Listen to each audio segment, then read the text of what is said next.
इकट्ठे होंगे तो बड़ा सा बड़ा आयोजन हो सकता है, बड़े से बड़े काम आप कर सकते हैं। और यही बूंद बूंद यदि घटने लग जाए लोग तो बड़ा बड़ा कार्य भी बिगड़ सकता है। हाँ? तो कृपया करके अभी जो हमारा भारत देश आगे बढ़ रहा है इसमें योगदान करिए। हाँ? विशेष रूप से धर्म के प्रति, कर्म के प्रति इसका विशेष रूप से लाभ हो। भगवान ने 5 ज्ञानेंद्रिय 5 में कितने पक्ष होते हैं? कितने पक्ष होते हैं भैया? किसी ने 3 कहा, किसी ने 2 कहा, लेकिन कहा यह अच्छी बात है, कुछ तो कहा, क्योंकि जब कहेंगे नहीं तब कहाँ से आएगा? हाँ, हमको पता है कि आप क्या कहेंगे क्या नहीं कहेंगे, कितना पता है। हमारा कर्तव्य क्या है कि हमारे चेले रहे तो बड़े मजबूत रहे। बोले कहाँ चले हैं? बोले बालेश्वर महादेव। हाँ, कौन? हाँ, बालेश्वर महादेव के चेले। आप लोग भी चले हैं बालेश्वर महादेव। महीने में कितने पक्ष होते हैं? 2 पक्ष। क्या क्या नाम से? एक को कहते हैं शुक्ल पक्ष। हृदय में कितने लोगों को नहीं पता था? शुक्ल पक्ष को उजियारी भी कहते हैं। क्या कहते हैं? उजियारी। और कृष्ण पक्ष को क्या कहते हैं? अंधियारी। बस महाराज एक जानते हैं, बाकी तो आप बताइए। हाँ, साल में 12 संक्रांति पड़ते हैं। कितने? हाँ, तो महीने में कितने? 1। संक्रांति कहते किसको है? संक्रांति कहते हैं जब सूर्य एक राशि से दूसरे राशि में जाए, मतलब सूर्य जब परिवर्तन करे, संक्राम जब बदले, जब दूसरे राशि में जाए, जब राशि परिवर्तन करता है सूर्य, उसको संक्रांति कहते हैं। पंजाब में इसको कुछ लोग पोंगल कहते हैं। हाँ, पंजाब के लोग इसको ज्यादा मनाते हैं, साउथ वाले भी मनाते हैं। लोहड़ी कहते हैं, संक्रांति कहते हैं। कितने संक्रांति होंगे साल में? 12 संक्रांति। मेष राशि का मेष, वृषभ का वृषभ, ऐसे करके 12 मेष में कन्या धनु, मकर में जब आया तो सब जानते हैं मकर संक्रांति।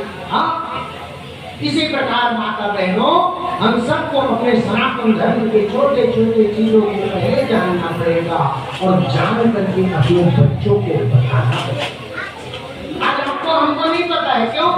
हम लोग थोड़ा सारा पूजा किए, घर में आए, खाए पिए, सो गए, बच्चे से हाय हेलो किए, थोड़ा सारा पूछे, पढ़ाई कर रहे हैं। कोई सनातन धर्म के बातों से कोई किसी माँ बाप को आजकल मतलब नहीं, और माँ बाप को मतलब नहीं तो बच्चे को नहीं, और बच्चे को नहीं पता कुछ तो बच्चा जब कॉलेज जाता है, स्कूल जाता है, तो लोग उसका हंसी उड़ाते हैं। अरे तुम्हारे तो भगवान, बड़ों को बोल दीजिए चादर और फादर को दूरी बना करके रखते हैं। बात तो समझ लीजिए। आज हम नहीं जागेंगे तो कल नहीं जाग सकते, इसीलिए धारावाहिक बनाया जाता है। अभी एक फिल्म आया था, वो हमारे सनातन धर्म के माता और पिता के गलती को बताया। कौन सा फिल्म? The Kerala story. क्या बताया पता है? हमारे सनातन धर्म के लोग अपने बच्चों को कुछ भी नहीं बताते, अपने धर्म के बारे में नहीं बताते, सिर्फ गए कर्म किए आ गए, कोई मतलब नहीं। बच्चे को नहीं पता, उसका हंसी उड़ा रहे तुम्हारे भगवान का वो तो चलो हमारे साथ। कहाँ? बोले संडे को चलो एक बिहार लेकर प्रे करना। वहाँ क्या होगा? वहाँ भूत खड़े हैं, आशीर्वाद मेरे सब बढ़िया। कहाँ से? माता बहनों एक बात याद रखना, हम वो सनातन धर्म के हैं जिसमें भीष्म पितामह को हजारों बार पढ़ने के बाद भी भीष्म पितामह 58 दिन तक शेष शैया पर जिंदा पड़े रहे।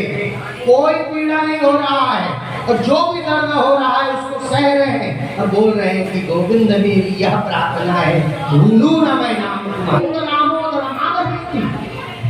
देहांत काले तुम सामने हो, बंसी बजाते मन को लुभाते, गाता यही मन कीर्तन नाथ त्यागो, गोविंद दामोदर माधव।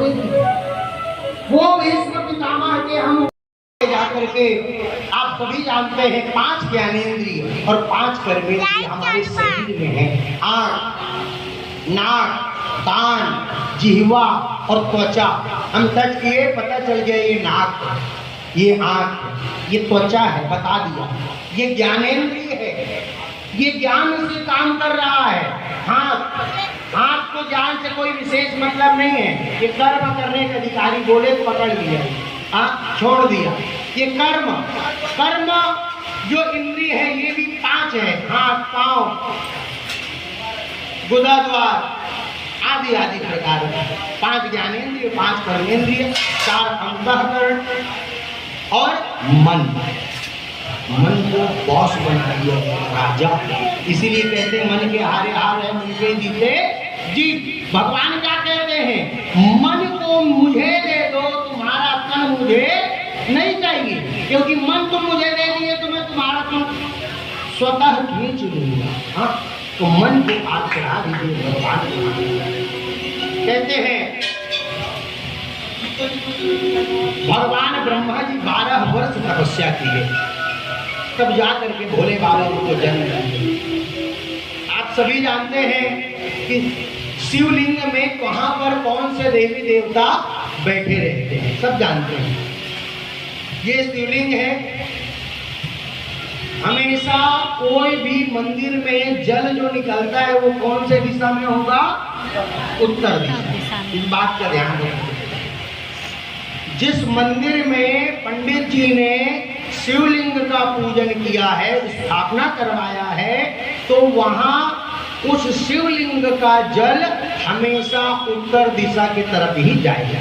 ये बात ध्यान रखिए। लेकिन जो शिवलिंग स्वयंभू है, जो अपने से प्रकट हुए हैं, उसमें ये नियम लागू नहीं है। उसका जल उत्तर, पश्चिम, पूरब, दक्षिण कहीं भी हो, कहीं कहीं जलहरी भी नहीं होते। शिवलिंग। अब वो जो शिवलिंग है, तो शिवलिंग में जो ये पूर्व का दिशा है जलहरी का, यहाँ पर कौन है? गणेश भगवान। ठीक, जो जलहरी है इसमें यहाँ पर कौन? गणेश जी। इस तरफ कौन है? कार्तिकेय भगवान। बीच में कौन है? अशोक सुंदरी। और जो नीचे जलहरी हम देखते हैं वो क्या है? माता पार्वती का हस्त कमल। बीच में क्या है? शिव जी, महादेव, शिवलिंग। अब ऊपर में जहाँ पर जल गिर रहा है वहाँ जया, विषहरा, दोतहरी, सांजीवली और देव, ये 5 पुत्रियां शिव जी के हैं। लेकिन इसी शिवलिंग के पास पूरब और दक्षिण के बीच वाले कोने को कहते हैं आग्नेय कोण, अग्नि का कोना। इसमें वास्तु शास्त्र के अनुसार किचन बनाया जाता है। जानते हैं जो लोग समझते हैं, देखते हैं, किचन बनाया जाता है। आग्नेय कोण, आग्नेय कोण में कौन से देवता होते हैं? वीरभद्र भगवान। आप काशी उज्जैन जब जाएंगे तो महाकाल भैरव जब जाएंगे तो आपको वहां पर सेवा के रूप में मिलते भी हैं। ले जाओ घर में लगाना नारियल के साथ। वो कीर्तिमुख भगवान। ये मंदिर का आपने ध्यान से कथा का रसपान किया। सबसे पहले हम जब पूजा करने जाए तो किसका पूजा करना है? गणेश जी का।